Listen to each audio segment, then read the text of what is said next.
good morning, good afternoon, good evening, or whenever you may be tuning in to the Growing Our Future podcast. Thank you for stopping by. We appreciate you being here. And you know what? We just appreciate bringing this podcast to everybody, whether it's students or teachers or just friends of the FFA stakeholders. We get to bring subject matter experts. We get to bring people on that share their stories, their backgrounds, their experience, their expertise. They share with us seeds of greatness. And the reason seeds of greatness are so important is because, like I always say, if you want to know what the future is, grow it. Well, we got to plant the right seeds. Well, what better way to get those seeds than to bring the experts on and ask them? And today is no different. Today we have Karissa Jones with BASF. She's got a title, Strategic Account Manager, Pest Control, Turf, Ornamental. Hope I got it all in there at BASF. Karissa, thank you for being with us. Well, hello podcast team, and hello Aaron. It's an honor to be on here today. I listen often to the podcast as well as active in the FFA Association, so it's a true honor to be on here. Thank you today. Well, we appreciate you being here, and we're gonna dive deeper into some topics here as we get going. But one of the questions that I like to start every podcast, I just think it's important. I think it sets the tone, the right attitude, everything, is gratitude. Karissa, what are you grateful for today? Aaron, what am I grateful for? As I sit here and think for just a second, I'm grateful for opportunity for an opportunity, right? Oftentimes people say, I'm grateful for opportunities. Well, I'm grateful to have the opportunity to have an opportunity, right?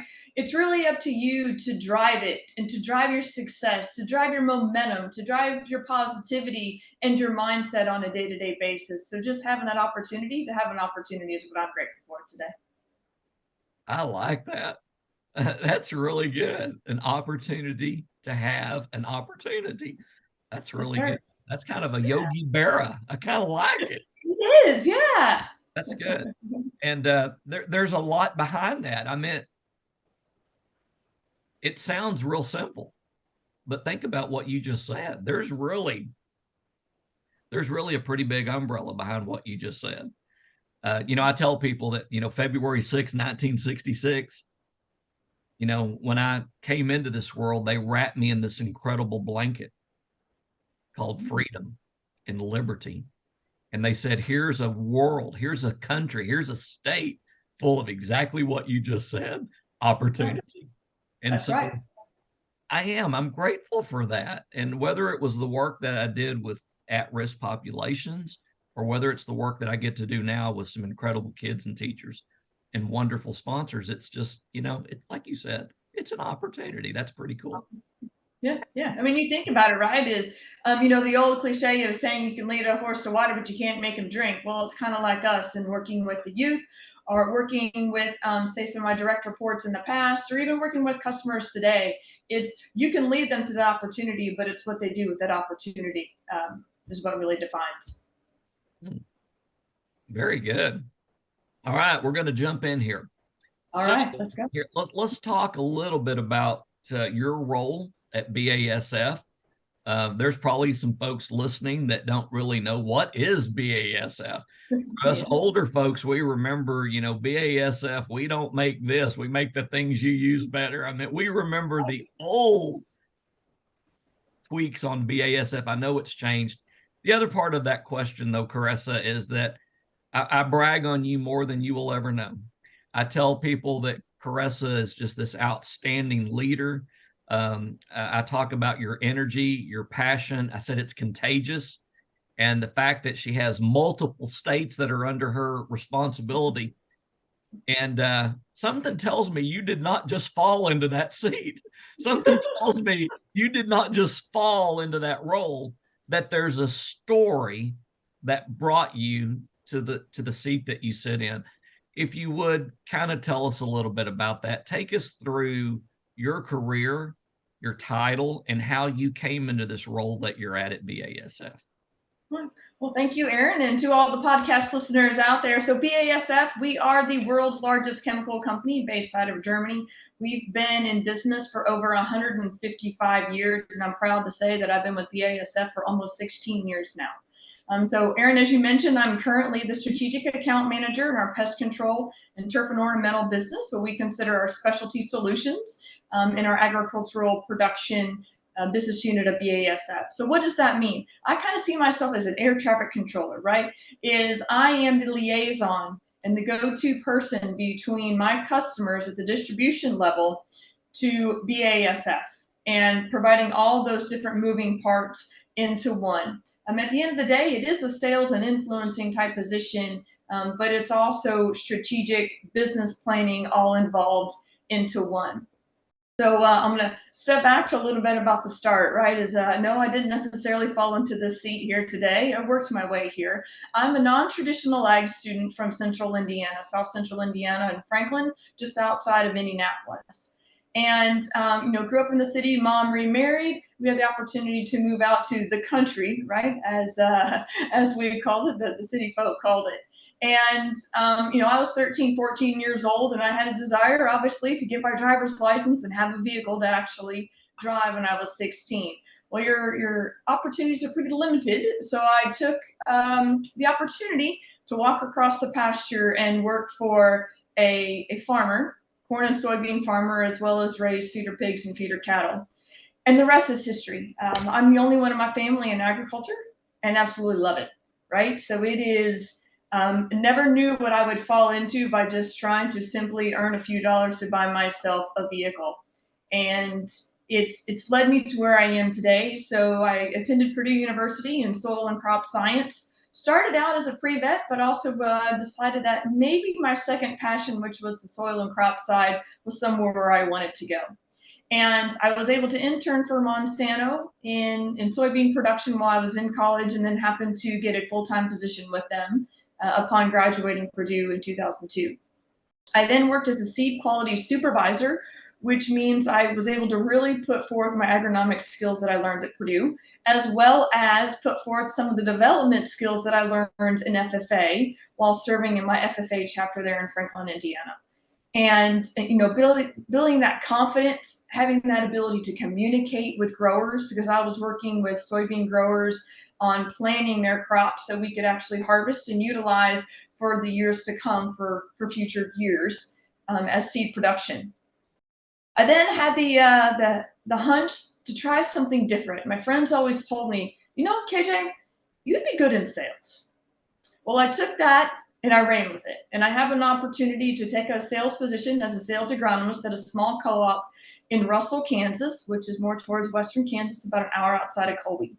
And I got my teeth sunk into sales and got started there. Talk about an eye-opening cultural experience. Corn and soybean girl from the Midwest moving into western Kansas, where they talked about fallow land. Right? Never had been exposed to fallow ground. It was unheard of in Indiana, right? Where we put a crop on it every single year. And not to mention the cultural changes, as well as learning wheat and milo or grain sorghum. But at the same time, as at the end of the day, agronomics is agronomics. And if you have the will and the passion and the drive to learn, and you keep your eyes open and you ask questions, nothing's unattainable. Right. And so I took another leap and wanted to go back into production. So I moved a little bit farther east, went into eastern Colorado, worked ag sales until an opportunity with BASF came along and to take over a sales territory. So never did I ever chose to be in sales, let alone working for a big company and a major manufacturer in the agricultural space, BASF, right? And like I said, I've been with BASF for 16 years. So after about 4.5 years of sales, I had an opportunity to go into marketing. I got recruited to go into marketing. Whoa, I don't have a marketing background, right? What am I going to do? What am I going to be able to provide? But that was an eye-opening experience. So I got to relocate to Raleigh, North Carolina and Research Triangle Park, to where our BASF North American Ag Quarters are located. And it was 3.5 years of working with active ingredients that are very passionate in the ag industry here today, mainly focused around dicamba. And what that really taught me is, having that connection of not only working with regulatory, but also our global, regional, and our local marketing groups, working with our sales team, right? So sales background that I had, being able to bring that knowledge into the office and be able to put together programs, go-to-market strategies, and really sell forth of what type of products that we want in the future through life cycle management. Something that's very important to the existence of a company, right? And not only that, but also where can we incorporate innovation? Innovation is very important to BASF and very important to the ag industry, right? We have to continue to, I'm going to say, out-innovate some of our other industries, right? Because we are the existence. Without food, fiber, and fuel, we wouldn't be where we are today. And so really that agriculture is the backbone, and being able to work for BASF with the innovation to be able to do that. Then it came full circle of opportunity to move not only into a different business unit, as I mentioned that I'm in today in our specialty business unit in turf and ornamental and pest control, but also to manage people. And I had the opportunity to manage people for 6 years, and I had a team of 9 stellar sales reps. They were definitely experts in their area, and they taught me a lot. They were very coachable, and that's what I enjoyed most. Is I wasn't a manager, right? I don't necessarily like to use that title as a sales manager. I was a sales coach. I was a sales leader. I was the encourager, the motivator, also the questioner, right? Really challenging what their go-to-market strategy is in their particular territory and what they're wanting to accomplish with their customers that year. And then I had the opportunity to move into the current role today, as I mentioned, as strategic account manager, which has been a passion of mine ever since being a sales territory in Eastern Colorado. And so here I am, come full circle, and being able to incorporate it all, right? Like I said, it is a center of influence as an account manager. And so being able to take the sales skills, the marketing skills, being able to navigate internally within a company, being able to understand how to communicate and network. Not only in the space that you're in the markets, but also with your customers and potential future customers. So Aaron, that was a long roundabout way of kind of giving a little bit of the journey and the background of where I am today. Well, there's a reason I asked that question, by the way, and you definitely hit every one of the touch points that I wanted you to hit. And if you will, let me unpack some of those, because I think there's a lot of good stuff here. If you're a student right now and you're sitting in a class and you're listening to this podcast and you're listening to Karissa's story of how she ended up where she's at, the first seed that I see that you did, number one, you took initiative. You said you walked across the field. You said you walked over. You wanted to learn something. You were inquisitive. You took initiative. I think that right there, I hope everybody heard that loud and clear. The other thing that I heard loud and clear is you've not been satisfied, that you like a challenge. You like an opportunity.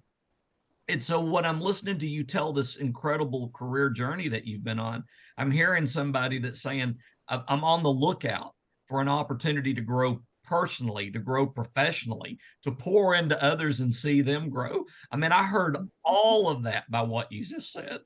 The other thing that we like to tell people is listen, and listening is not just your ears, it's your eyes and your ears. And every one of those career steps that you took, something tells me it didn't just come to you. You had to be on the lookout for it. Yes. And then take that initiative, take that action. Am I correct in all that? You are correct. And a perfect example of that, Aaron, is it took me 3 tries to get into the position I am today, right? 3 different ties over a span of about 8 years to get to where I'm at today. And, the story of there is don't give up, right? Every opportunity, you're going to learn something from it and understand that when the time is right, the time will be right. And the leaders above you, right, wrong, or indifferent, and maybe what you think about what their feedback was, is they have a reason and a place, and there's a time and a place. And as long as you still keep that initiative, as you mentioned before, and that will and that drive, that, sometimes your greatest success is going to come from a failure, right? And you have to learn from those opportunities. I didn't see it as a failure. I saw it as an opportunity to do better. Absolutely. Well, and that's part of that process that you just went through. Right. And I love what you said. You learned something from it. I mean, you said something else that I want to brag on you about. Tom Ziegler is on our foundation board of directors, the son of the late Zig Ziglar, and he has a whole program called the Coach Leader.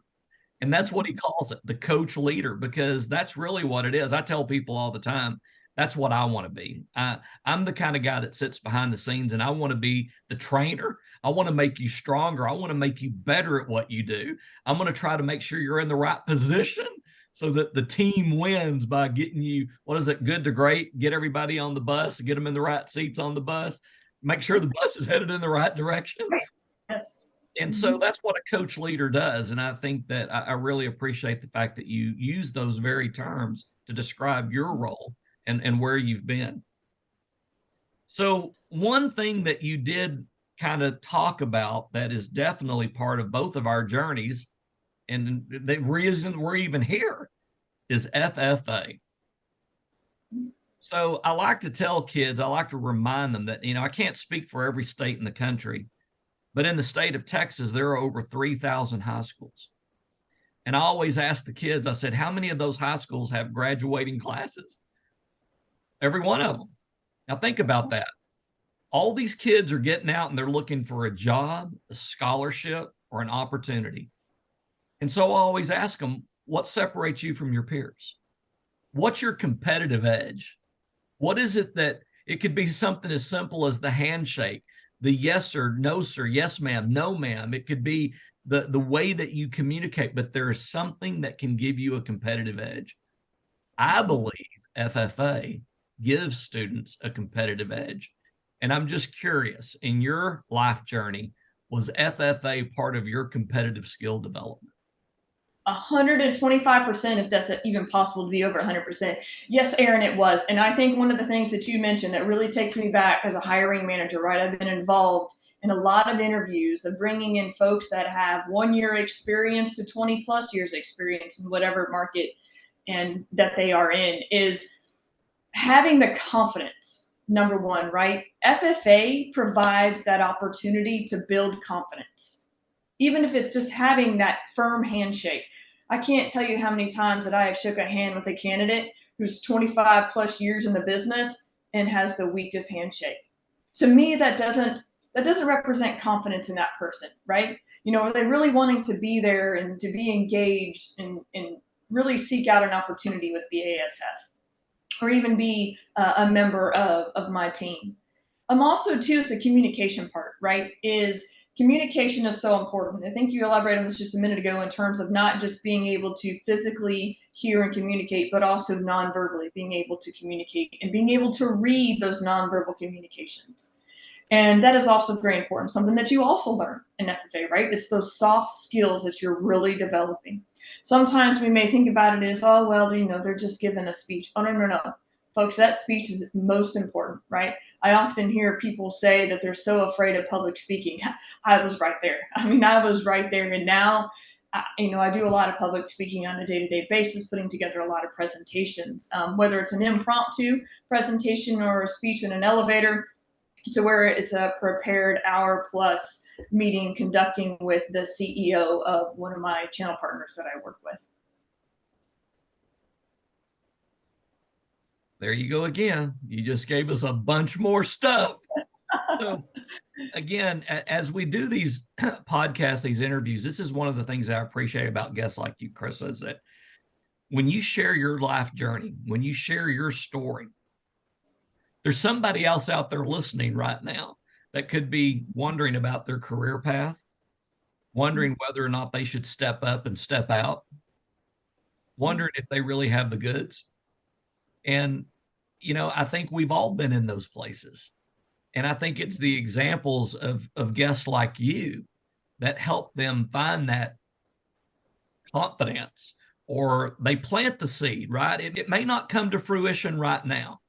It may be somebody listens to this podcast and they hear Karissa's journey and they plant that seed, but maybe somewhere along the way, an area officer or a state FFA officer or a national FFA officer or a sponsor, somebody else may water that seed and help nurture that seed until one day that seed grows into the beautiful person that we were designed to be.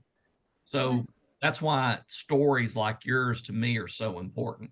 And I knew, folks, I got to tell you, Karissa and I have a mutual friend who used to be the director of the Colorado FFA Foundation, Don Thorne. And this is another compliment to Karissa, but Don and I had a long-standing working relationship, a very healthy working relationship.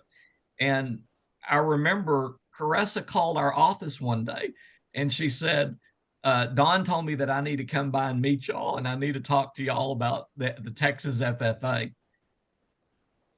Well, number one, Karissa didn't have to do that. But if you listen to Carissa's journey, it started when she walked across the field. She came across the city and said, I think I'm going to drive over and meet y'all and talk. Didn't take me long, by the way. I'll just let y'all know. It did not take me long to listen to Karissa to know, okay, we got to get you involved. You need to be a volunteer. And one thing led to another. And we've got her on boards and she's judging stuff and she's the chairs of committees. And the point is, what do they say that philanthropy is? The 4 T's. Philanthropy is giving of time, talent, treasures, and testimonies. Mm-hmm. Karissa, not only are you a great example of what FFA can do, but you're also a great example of philanthropy. And so I would say to you personally, thank you. To BASF, thank you. Because at the end of the day, for those of us in the world of FFA, we couldn't do the things we do if we didn't have the fuel to make dreams come true. And the support of companies like BASF provides the fuel to help us make dreams come true, to empower that next Karissa, that next Alejandro that's going to take our seats one day.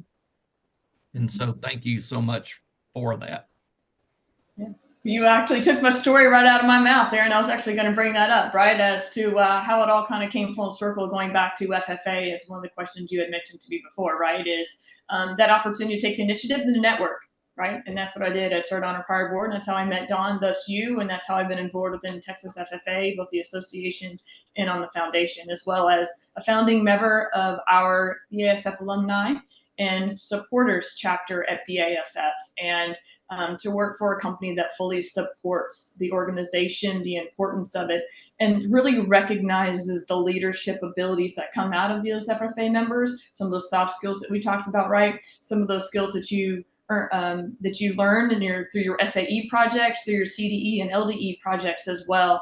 It really does matter, folks. And some of the opportunities I've had to engage with some FFA members is, don't be afraid to put FFA on your resume. Right? Sometimes we forget about that. We get out of high school, we're on into college, we're thinking about something different, but we forget about how we got to where we're going. And don't forget to put that on there, right? It's important, and trust me, those that have been in FFA or heard of it you talk about competitive edge, Aaron. Not only is it in your skills that you have and develop, but also in terms of what you could portray on paper as well, that you can then show in an interview. Well, and we know that, by the way. So number one, you've just validated once again what we know. And I actually have a sponsor who said that when he was in his company, he used to separate out 4-H and FFA reference. Anything that referenced 4-H or FFA, he actually separated them out because he kind of knew what qualities that candidate was going to bring to that potential role. That's right. It's true. Exactly. It's very true. Very, very true. So let's simplify this just a little bit more, because even though you've already given us a ton of really good stuff here, I'm going to try to challenge you one more time here. Me too. I'm game. Come on. I think platforms like this and others like this give you a chance to imagine, if you will, that you get to speak to freshmen's classrooms across the United States, sophomores across the United States, juniors and seniors, maybe even college students that are tuning in. Karissa, I'm just curious, if you knew that you could speak to all those people right now and say, here are 3 skills, here are 3 things that if I were you, I would put these in place in your life that can help you build an incredible career and future, what would you say? What are those 3 things? I like this question, right? And sometimes in some of the interactions at some of the conventions, some of the members actually come up and ask me this one. So I'm prepared on this one. And there are three top of mind things, right? I've already alluded to them throughout my time here with you this morning. But number one is networking. I cannot emphasize, overemphasize. You can put this word bold, italicized, underline, different colors, different fonts. Networking. It truly is important, right? And I know the old cliche is it's not what you know to you know. In essence, sometimes that is the case, but it's not only taking of what and who you know, but doing something with that, right? So number one, networking. We talked about, Aaron, how we got to be where we are today and this podcast today is through networking. Number two is communication. If there is one weakness and also strength sometimes in any organization and or association and even within a person themselves is communication. You cannot over communicate. And as I mentioned previously, it's not just about the verbal communication, it is also about the nonverbal communication. Because sometimes what you're thinking in your mind can be portrayed in a different way in your nonverbal skills and or nonverbal communications that come out. So communication, both verbal and nonverbal. Number three, and I alluded to this as well in terms of being not a manager, but a coach. Being coachable is incredibly important. Leadership, you aren't the smartest one in the room, nor will you be. Your ability to be that leader is to really bring out the strengths in the folks that you're working with, whether it's one or whether it's 100. And being able to do that is also one, learning about yourself, both strengths and weaknesses. And with those weaknesses and or areas of opportunity, as I also like to call them, is how can you work through those? And being able to accept feedback so you can take that coaching lesson to be a better person, to be a better leader, to be that better coach. So you can then help others be a better leader, better coach, better mentor. So those are my three: networking, communication, and being coachable. What else you may say? That's it. That's it. I mean, I agree. And Karissa, you and I both, we know a lot of people, right? And I tell people exactly what you just said. Successful people know lots of people. In the ambassador program, one of the awards that we give every year, every summer, we give, it's called the 3-Foot Award. And what we teach the ambassadors is get to know everybody within 3 feet of you, because everybody that's within 3 feet of you one day is going to be a customer, a colleague, a constituent. People that know people are able to solve problems quicker. They're able to capitalize on opportunities quicker. And by listening with your eyes and ears and having a strong network, you can ascend through an organization like BASF quicker, probably. And I mean, Karissa's career path is an example of that. Communication, obviously, we know that's just the reality, and it's changed. I meant to think that we used to have typing. That was it. We had rotary telephones. That was it. I remember when we were introduced to fax machines. Oh, yes. And then we got email. And now we got direct messaging. And there's really, in today's world, to your point, Karissa, and something that you said, and I hope people heard it, I'm going to say it a little harsher than Karissa. There is really no excuse not to be an effective communicator. There's really not, because the tools that are at our fingertips are greater than they've ever been. And to Karissa's point, even those tools can convey those nonverbal cues as well.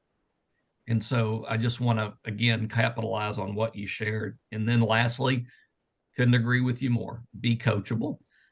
There are people out there that, when I say, hey, you might look at doing this way, or, hey, let's talk about this. Maybe you could consider this. And they either become offended or the wall goes up. And I'm thinking, I'm not doing this because I'm trying to hurt your feelings. I'm not doing this because I dislike you. I'm sharing with you because I really do like you. I'm sharing with you because I see the potential that you have. And to your point, Karissa, to be coachable is huge. Yes. It's huge. So, well, listen, I can't thank you enough for joining us. I guess I've got one, maybe two last questions for you. we live in a big world, and it's a world that's growing. The population is growing. I know that there are people, one of my favorite quotes is from Wayne Gretzky when they asked Gretzky, what makes you such a great hockey player? And Wayne Gretzky said, most players skate to where the puck is. I skate to where the puck is going. When I think about where the puck is going, I think about our world. And I know that in today's world, there's domestic tension, societal tension. Internationally, there's tension in the Middle East and in the Baltic states. But when we really look at what's coming, when we really look at the food needs of this world that are coming in just a few short years, I'm looking at where the puck is going. And where the puck is going is a necessity for agriculture, a necessity for food. From the seat that you sit in, Karissa, both domestically and internationally, are there opportunities for people to pursue careers in agriculture? Oh my goodness. Yes, yes, yes, and yes. And maybe I should have asked the question to the question, right? Is do we enjoy having clothes on our backs, food on our tables, and having the security of both, right? Folks, agriculture truly is the backbone of America. It is the biggest job on earth. And there are opportunities out there, not just your traditional, hands-on production agriculture. As I showed my story today, right, is I started out on the production side of agriculture, but ended up in an opportunity to be able to coach, lead, mentor, and provide those opportunities to others that are providing solutions in the agricultural space, whether that's marketing, communications, whether that's through public health, through pest control, when that's not often thought about a whole lot, right? We also enjoy the greenery that's out there, whether you enjoy golf or whether you enjoy flowers or plants in the greenhouse and nursery markets. Those are all very crucial to the vegetative management, controlling weeds on the sides of the road, to having the timber, right? Timber is also an important part of agriculture that's not often thought about from time to time, but having those solutions to make it higher yielding is important. And also the ability to really give back, not only to your country, but also to society in general. So Aaron, yes, there's opportunities in agriculture. And in fact, folks, we need more people in agriculture. We need more people to advocate. We need more people to tell our story. There's a lot of misinformation out there, right? And being an advocate for agriculture is absolutely crucial for the success and future of our entire country and our world. I was just having a conversation with my dad last night talking about the cattle market. And some of the stuff that's on the news regarding inventories and costs. Folks, it's important to really understand and to seek out the facts also when hearing something, right? And being an advocate for agriculture is important. As I mentioned, I'm the only one in my family in agriculture, right? That's an opportunity for me. It's an opportunity for me to educate my family, and it's also an opportunity for you as well, FFA members, ag enthusiasts alike. Yep. So when we say the word agriculture, I know that in this circle, for probably the majority of the people that tune into this podcast, they understand that. But statistically, we know that once we get outside of that circle, the word agriculture is not always understood or could be assimilated, but the word food is. So as we get out and become these advocates, always remember that one simple word, food, can get everybody's attention. Everybody that I know has been hungry at some time. Everybody I know has needed to get across town at some time. Everybody I know has needed to get under shelter at some time. And everything that I just said is what Karissa told us is why agriculture is important. Food, fiber, and fuel. And there are plenty of jobs, plenty of opportunities that exist. Pursue them, because I can tell you where the puck's headed. And if you get there before everybody else, something tells me there's nothing wrong with being in the lead position. So, Karissa, thank you so much for taking time today. It is an honor to have you here on the Growing Our Future podcast. Thank you, Aaron. Really enjoyed it. And to all the listeners out there, I hope you're able to take a little nugget away from today. And thank you, Aaron, again for the opportunity. Hey, you get one last question. We wrap every show up with a fun question. All right. Your fun question, Karissa Jones. Tell me, What is the best concert you've ever been to? Oh, the best concert. Oh, okay. So I'm probably going to take a little bit different approach to this one. Okay. And this goes back to a little bit of my younger years in middle school. So I was a band nerd.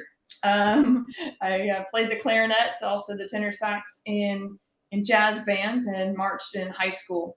And I had the opportunity to go with my mom to, you ready for this one? A Kenny G and a Peebo Bryson Yeah. concert in Yeah. middle school.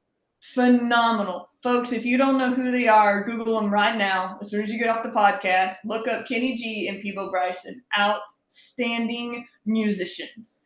And that to me was very eye opening. It was just mom and I at an amphitheater out on the lawn seating, and it really helped gain some more appreciation for music for me. So it's not only a favorite one because it's a favorite memory of mine, it was one of those moments that really triggered my interest in music, and also just an opportunity to learn something new. Right, it was something outside of my comfort zone. Love it.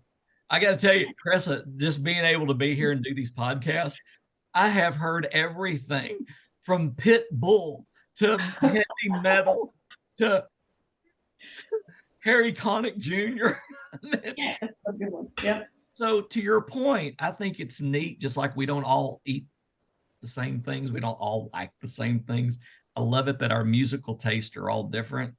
And as somebody who's married to a band nerd, as you call it, I get it. And but that's awesome. It's a talent, by the way. I think it's a talent, both academically, mentally, to be able to hear music, transition music. And so compliments to you for being one of those folks. So Thank you. anyway, all right, ladies and gentlemen, thank you for joining us for another episode of Growing Our Future. Like I always say, if agriculture's taught me anything, it's taught me. If you want to know what the future is, grow it. And whether that's your personal life, your FFA chapter, your professional life, you've got to plant seeds. And then you've got to take care of them. And then when that harvest comes in, you've got to harvest it. Don't be stingy with it, share it. And when we do, we make our worlds a better place to live, work, and raise our families. Until we meet again, go out and do something great for somebody. You'll feel good about it, and the world will be better for it. Thank you for joining us.